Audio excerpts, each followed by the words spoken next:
The scent of roasted marshmallows drifted lazily through the cool night air, curling round every corner of my uncle's backyard. The bonfire crackled in the center of the lawn, throwing soft orange light across the faces gathered around it. My cousins laughed loudly, teasing one another as someone strummed an out-of-tune guitar. The mood was light, warm, familiar, one of those rare family nights where everything feels carefree. Then he arrived. Ethan. He wasn't part of my family, not by blood, not by marriage. He wasn't even an old friend of ours. He'd been introduced to us only 3 months earlier through a friend of my uncle's, a polite, quiet guest who had shown up to a few gatherings since then. But ever since I first met him, something stirred inside me. Something inconvenient.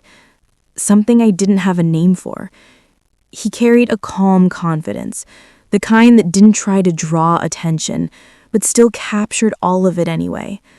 The way he watched people, listened carefully, the way he smiled. Everything about him felt too intense, too aware, too direct. At first, I convinced myself it was just curiosity. Then I knew it wasn't. The moment he stepped into the backyard that night, my breath hitched. He greeted everyone with his usual gentle nods and soft smiles. But when his eyes found mine across the flames, his expression changed, just slightly, almost unnoticeably, but enough to send warmth rushing to my cheeks. I looked away before he could notice, or maybe he already had. The bonfire grew brighter as someone threw in another piece of wood. Shadows danced across faces, music rose, laughter floated. I tried to lose myself in the noise, but every few seconds I felt him again, his gaze brushing over me like a whisper. "Let's play hide and seek," my youngest cousin shouted suddenly. "What are we, 5?" another complained. But soon everyone was cheering and agreeing. Maybe it was the childishness of it, the thrill of being outside at night, or simply the way the shadows moved, but even I found myself nodding along. When the counting began, chaos erupted. My cousins ran in every direction, toward the roof, into the house, behind cars, under tables. The backyard turned into a maze of dark corners and glowing light. I slipped quietly toward the far end of the yard, toward the tall tree that stood near the fence. Its branches spread wide like arms trying to shelter the night. The bark scratched my back slightly as I pressed myself against it, trying to still my breathing. The air was cooler here. The bonfire felt far away. Voices blurred. I closed my eyes. Then I felt it. A hand, warm, steady, sliding onto my waist. My entire body froze. I sucked in a sharp breath and tried to move, but the hand didn't push or force. It didn't grip. It simply held, gentle, intentional. "Don't," I whispered, panic and something else tangling in my chest. The touch paused for a heartbeat, then a low, familiar voice spoke near my ear. "It's me." I turned and there he was, Ethan, half lit by moonlight, half lost in shadow. He wasn't smiling, he wasn't teasing. His expression was intense, almost vulnerable. And suddenly I wasn't sure if my heart was racing from fear or something far more dangerous. "You scared me," I breathed out, though my voice didn't sound convincing even to myself. He looked at me for a long moment, like he was trying to read every flicker of emotion in my eyes. "I didn't mean to," he said softly. "I just followed you." "Why?" His hand eased from my waist but didn't fully leave. "You know why." I swallowed hard. For months, there had been this quiet pull between us, glances that lingered too long, small touches that lasted an extra second, conversations that felt too intimate for two people who were practically strangers. We never acknowledged it. We couldn't. My family barely knew him. They already questioned why he attended our gatherings so often. And I had no reason, no excuse for the way I felt when he was near. So I kept pretending. But right now, with his breath brushing my cheek and his hand still warm against my side, pretending felt impossible. "You should go," I whispered. His eyes didn't waver.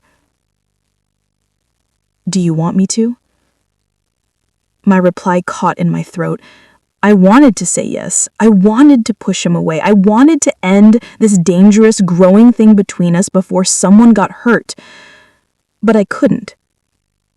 He stepped closer. Not enough to touch, but enough that I felt the heat of him. Enough that the thin space between us felt electric. "You keep running," he murmured. "Every time I come near you, you run. Because I don't know what to do with this." "With what?"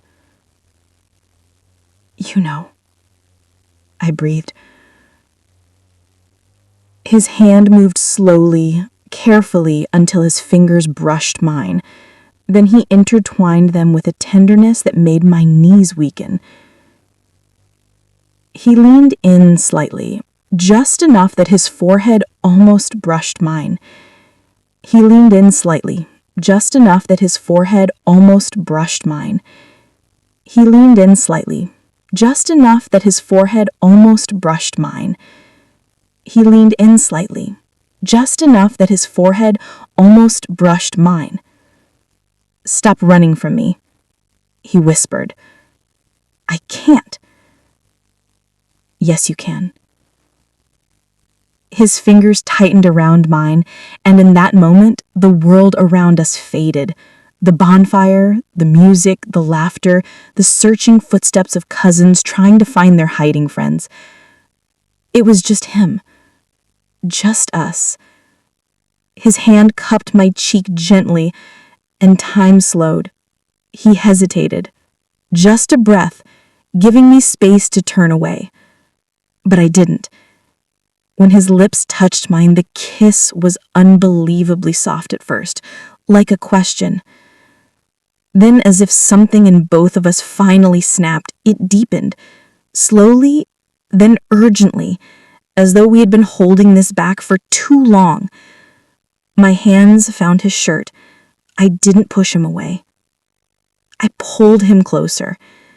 His arms wrapped around me, not trapping me, but holding me together, like he sensed how my legs trembled. The night pulsed around us.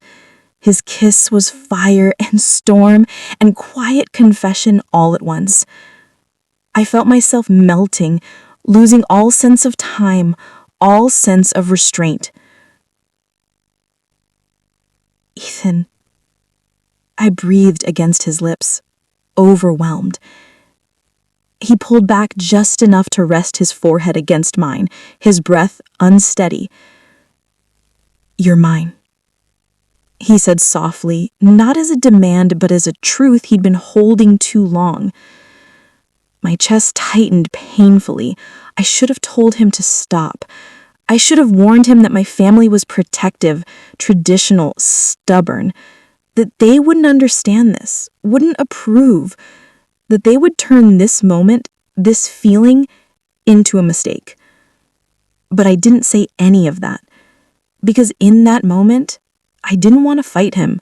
I didn't want to fight myself. The night should have ended with laughter, with someone eventually finding us, with me stepping away from Ethan before anyone noticed. But life isn't kind enough to protect moments like that, not when they're fragile, secret, too bright for the dark. We didn't hear them approach. We didn't notice the soft crunch of grass behind us or the shifting shadows. We were too wrapped in each other, his breath against my lips, my fingers still clutching his shirt, our hearts beating in the same wild rhythm. It wasn't until a gasp cut through the air, a sharp, horrified sound, that I tore myself away from him. I turned. Two of my cousins stood a few feet away, their faces frozen, eyes wide, mouths partly open, as if they were seeing something unimaginable. My stomach dropped. I started, but no words formed. My voice cracked into silence. They didn't say anything. They didn't need to. One of them spun around immediately and ran back toward the bonfire. The other stared at me like I had betrayed her, then followed. "No," I whispered, dread climbing up my throat. "No, no, no." Ethan stepped beside me, jaw tightening. "It's okay." "It's not," I choked out. Panic was already squeezing my chest. "You don't know them. You don't know how they'll react." He said quietly, "I know what I feel, and I'm not ashamed of it." But his words, as comforting as they were, couldn't shield me from what was coming. Within minutes, shouts erupted near the fire. The music stopped. Lights were turned on. A wave of confused voices rose, overlapping, building. My name was called once, twice, several times, growing sharper with each repetition. Then the searching began. My heart hammered as I stepped away from the tree, my hands trembling so violently I could barely hold them still. Ethan moved with me, staying close, but his face was calm in a way mine couldn't be. I wished I could borrow that calm. I wished I could crawl inside it and hide. When we stepped into the light, a dozen eyes snapped toward us. There was a moment of heavy, suffocating silence. Then everything exploded. "What were you doing back there? Who do you think you are? Are you out of your mind? Why were you even near her? Stay away from him." My family surged toward me, creating a wall between Ethan and me as if he were a threat. Hands grabbed my arms, pulling me back, shielding me, drowning me in their panic and anger. I couldn't even see Ethan anymore. "Stop!" I cried, struggling against the grip. "It's not what you think." "It's exactly what we think," one of my uncles snapped. "We saw you." "You barely know him," another said sharply. 3 months? That's nothing." "He's a guest, not family. What were you doing sneaking off with him?" Their voices piled on top of each other, overlapping, suffocating. I felt small, trapped inside a storm I couldn't control. Then a voice rose above all the others, clear, steady, unshaken. "Enough." The chaos paused as heads snapped in his direction. Ethan stood alone, hands at his sides, face lit only by fire and determination. He looked nothing like a man caught in guilt.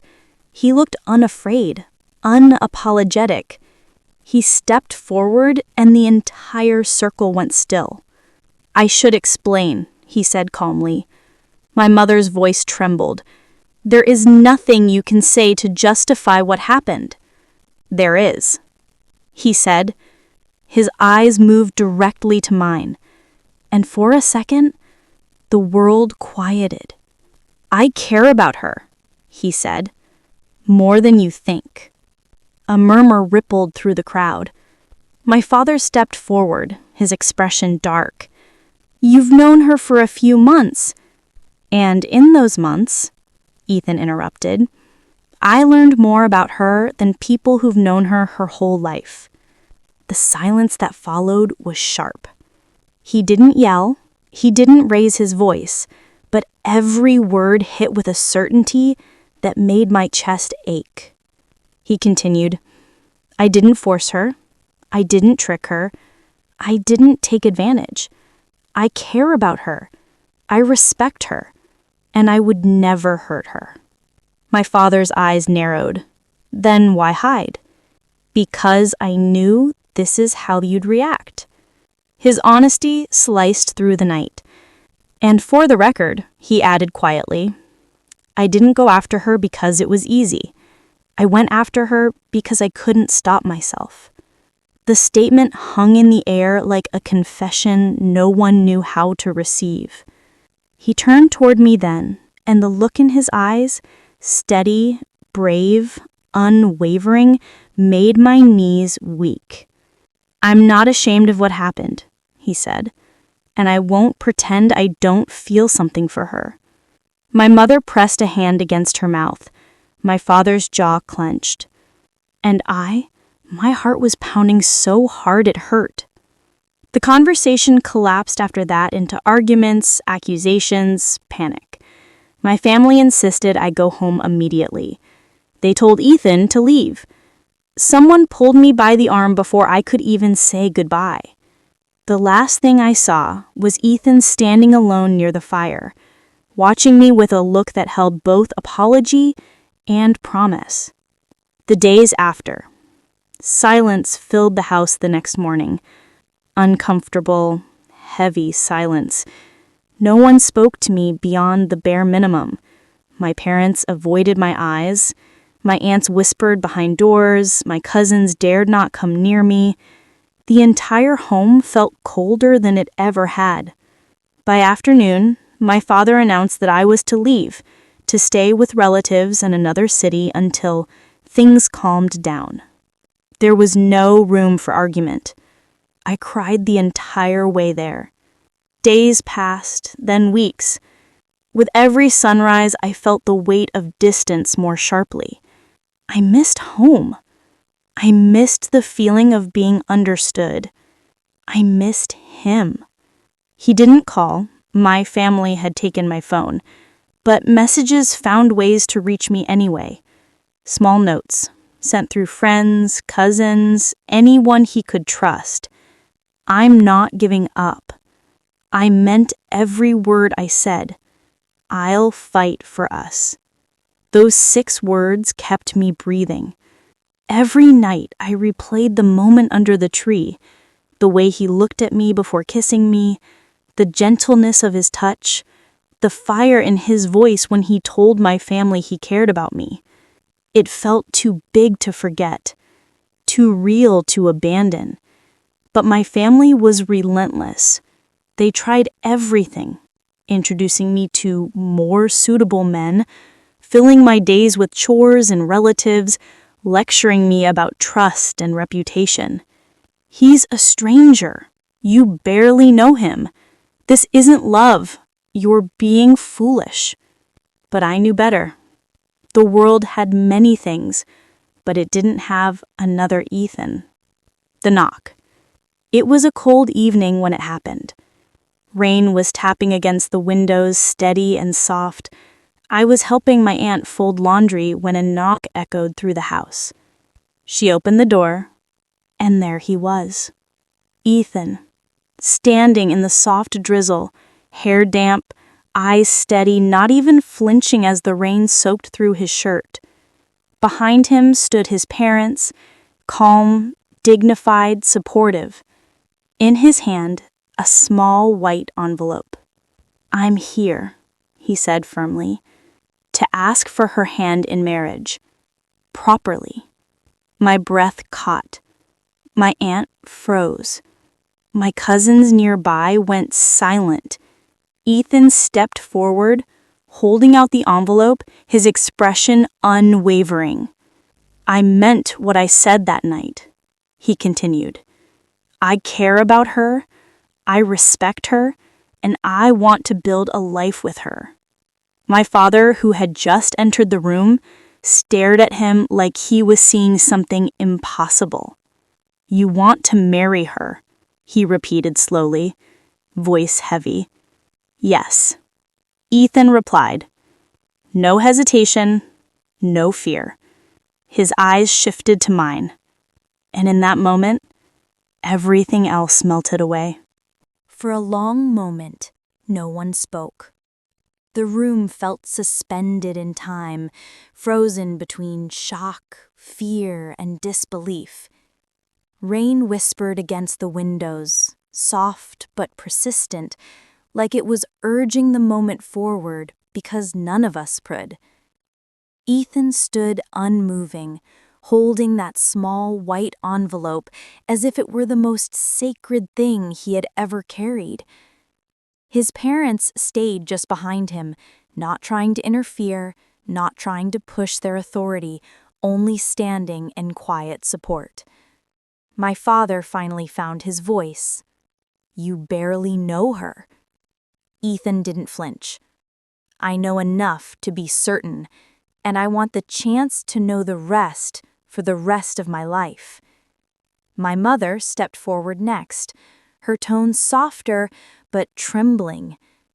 "You're asking for marriage as if it's a solution, but this is serious. This is our daughter." "Yes," Ethan said, "and that's why I'm here, because she deserves seriousness. She deserves commitment. She deserves something real." A strange hush fell over everyone. He wasn't dramatic. He wasn't begging. He wasn't pleading like someone desperate. He spoke like a man who already knew the truth in his heart and wasn't afraid to say it aloud. He turned his eyes to me then, and everything else disappeared. "You can say no," he said quietly, gently. "If this feels too fast, I'll walk away. I won't push you, but if you feel even a fraction of what I feel, then let me fight for us." The room felt like it was breathing with me, waiting for my answer. I hadn't planned to speak. I hadn't planned anything, but my voice rose before I could suppress it. "I don't want you to walk away." My father's head snapped toward me. "You're confused." "No," I said, more forcefully than I expected. "I'm not confused. I know what I feel." 3 months, one of my aunts exclaimed. 3 months is nothing. "It's not about the time," I replied, looking straight at her. "It's about what those months were." I turned to Ethan, and when our eyes met, I knew. I knew why that night under the tree had felt like a turning point. I knew why his presence steadied me, why his voice calmed the storms in me, why my heart had chosen him long before either of us admitted it. "I want this," I whispered. "I want you." His breath left him in a slow exhale, half relief, half disbelief, half something deeper. My family looked torn, angry, shocked, but also slowly, painfully beginning to understand that this wasn't a passing crush or a reckless mistake. This was something that had already planted itself deep within us. My father finally sighed, long and exhausted, and pressed his palm to his forehead. "This isn't easy for me. You must understand that." "I do," Ethan said. "And if I say yes, you're agreeing to protect her, to stand beside her, to respect her always. No games, no heartbreak." I would never let her face the world alone, never.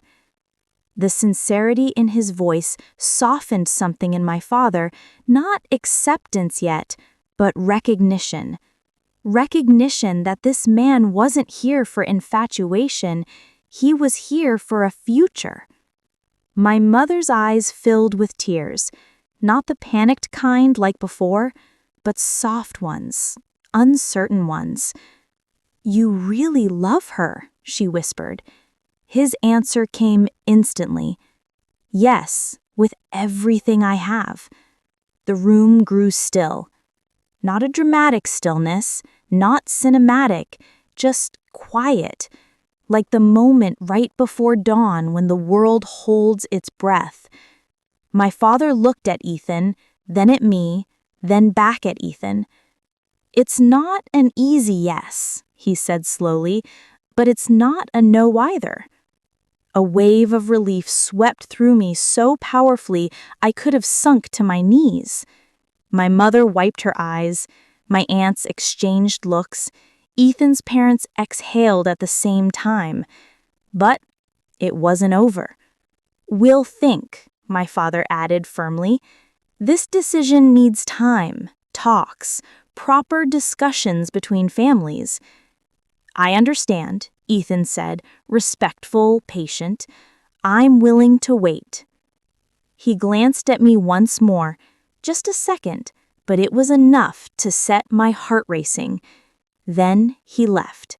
He didn't argue. He didn't linger. He didn't try to steal another moment alone with me.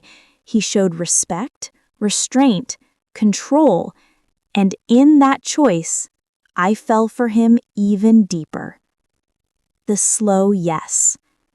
The next few weeks were a labyrinth of conversations, meetings, hesitations, and cautious steps. Every day felt like a test. My family met with his. Questions were asked, answered, re-asked.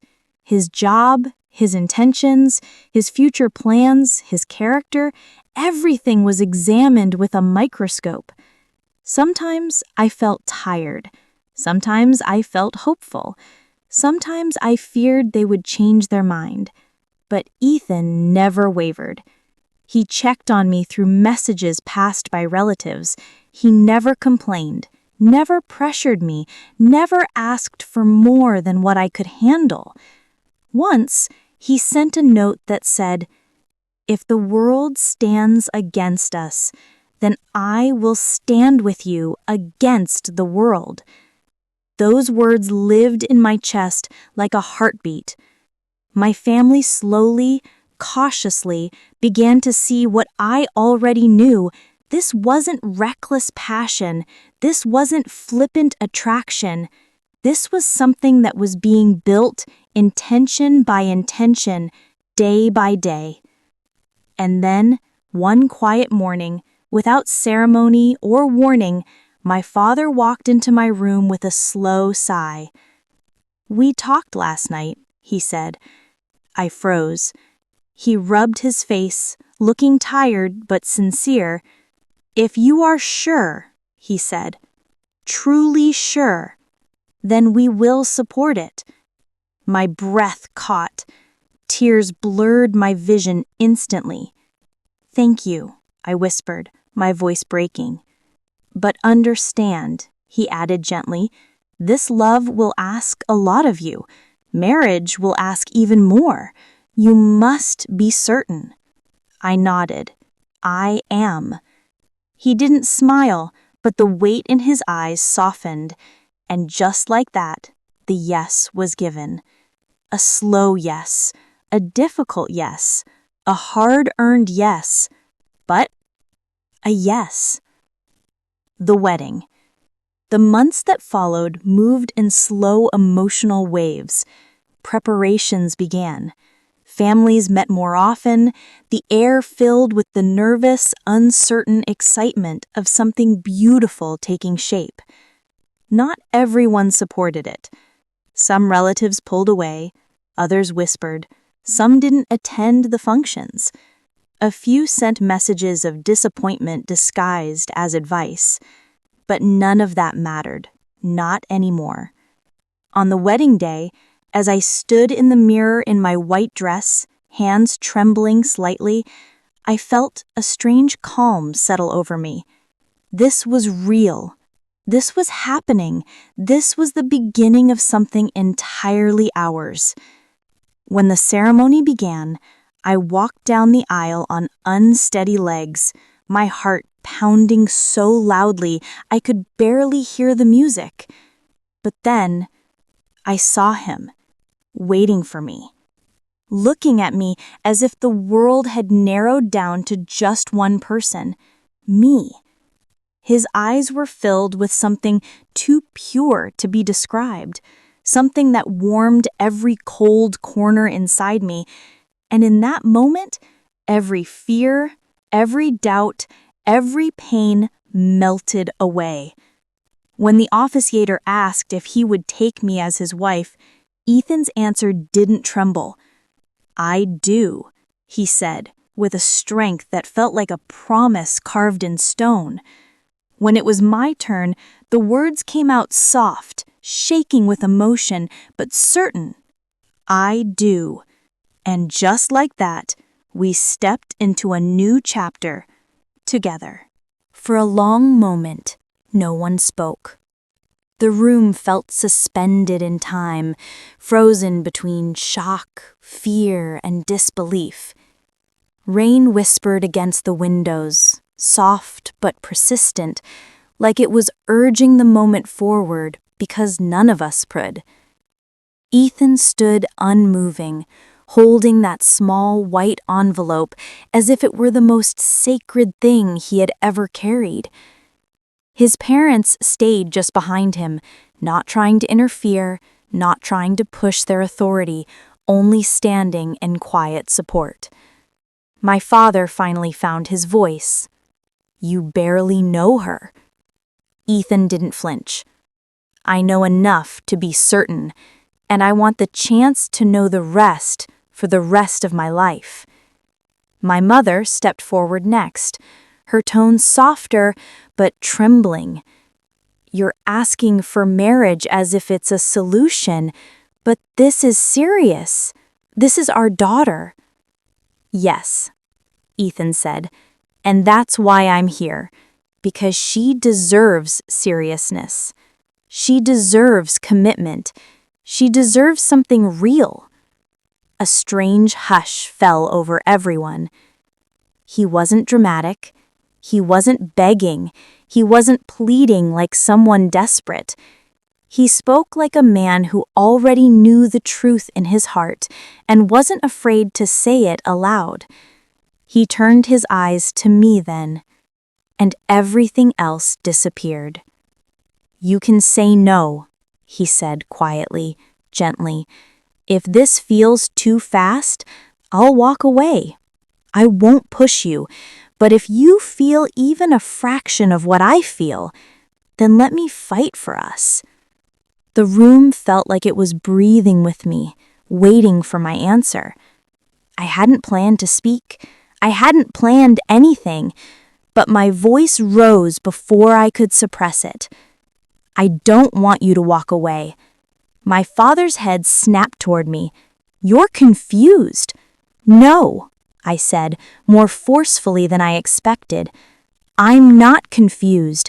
I know what I feel." 3 months, one of my aunts exclaimed. 3 months is nothing." "It's not about the time," I replied, looking straight at her. "It's about what those months were." I turned to Ethan, and when our eyes met, I knew. I knew why that night under the tree had felt like a turning point. I knew why his presence steadied me, why his voice calmed the storms in me, why my heart had chosen him long before either of us admitted it. "I want this," I whispered. "I want you." His breath left him in a slow exhale, half relief, half disbelief, half something deeper. My family looked torn, angry, shocked, but also slowly, painfully beginning to understand that this wasn't a passing crush or a reckless mistake. This was something that had already planted itself deep within us. My father finally sighed, long and exhausted, and pressed his palm to his forehead. "This isn't easy for me. You must understand that." "I do," Ethan said. "And if I say yes, you're agreeing to protect her, to stand beside her, to respect her always. No games, no heartbreak." I would never let her face the world alone, never. The sincerity in his voice softened something in my father, not acceptance yet, but recognition. Recognition that this man wasn't here for infatuation, he was here for a future. My mother's eyes filled with tears, not the panicked kind like before, but soft ones, uncertain ones. "You really love her," she whispered. His answer came instantly. "Yes, with everything I have." The room grew still. Not a dramatic stillness, not cinematic, just quiet, like the moment right before dawn when the world holds its breath. My father looked at Ethan, then at me, then back at Ethan. "It's not an easy yes," he said slowly, "but it's not a no either." A wave of relief swept through me so powerfully I could have sunk to my knees. My mother wiped her eyes, my aunts exchanged looks, Ethan's parents exhaled at the same time. But it wasn't over. The wedding ended hours ago, yet the world still felt unreal, as if it hadn't fully decided whether to release me from the storm or pull me deeper into it. By late evening, after the noise faded, after the guests left, after the lights dimmed, the house finally exhaled. Quiet settled around us, the kind that feels heavy because too many emotions are still hanging in the air. I was in the guest room assigned to me, sitting at the edge of the bed, trying to steady my thoughts. The soft gold bridal bangles around my wrists clinked every time I moved, tiny reminders of everything that had changed in a single day. I wasn't in my home anymore, and yet for the first time in a long time, I didn't feel like an unwanted burden to anyone. A gentle knock sounded at the door, not confident, not hesitant, just present. My heart moved before I did. I stood up, lifted the veil from my face, and opened the door.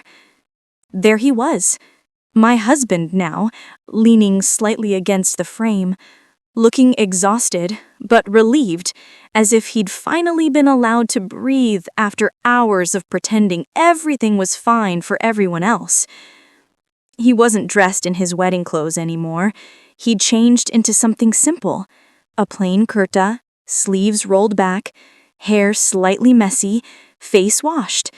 He suddenly looked younger, softer, more human than he had standing in front of everyone earlier. "May I come in?" he asked. I stepped aside silently. When he walked in, the room felt smaller, or maybe it was just my awareness of him that expanded. He closed the door halfway, not all the way, leaving it slightly open in a gentle, respectful gesture, as if he wanted me to know this moment belonged to both of us, not just him. "I know today was overwhelming," he started, voice low, warm, careful. "For you more than me. I've been thinking about that all day." I sat back on the bed. He stayed standing at first, watching me the way a man watches something precious he doesn't want to break. He continued, "I didn't want you to feel forced. Not into this house, not into this marriage, not into anything." His honesty softened something in me, something I'd been guarding all day.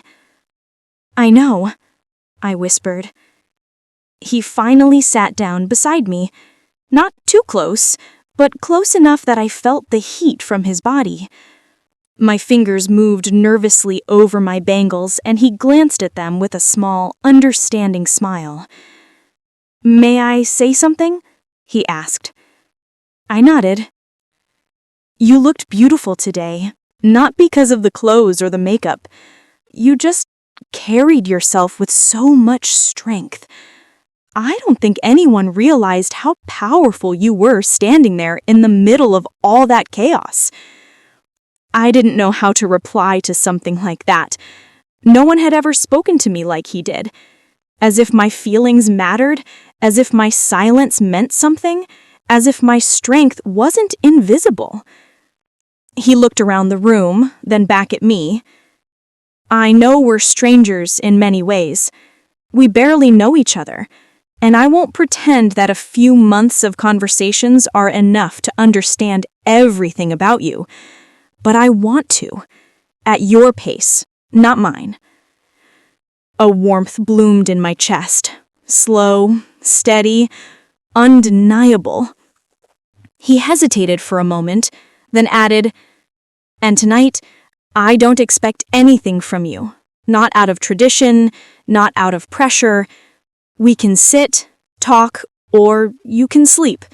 Whatever feels right to you." Something inside me cracked. The softest, smallest break, the kind that makes room for closeness instead of pain. I whispered, "Stay a little longer?" He smiled, "As long as you want." There was no rush in him, no demand, no expectation. Just presence. He reached over slowly and took my hand, not fully, just lightly, his fingers brushing mine until I let them settle. That touch felt like the beginning of something. Not romance, not desire, not the excitement of forbidden connection, but something calmer. Belonging. He traced the edge of one of my bangles with gentle curiosity. "These look heavy," I said softly. "They are. Everything today felt heavy." He lifted my hand slightly, almost reverently. "Then let me carry some of it with you."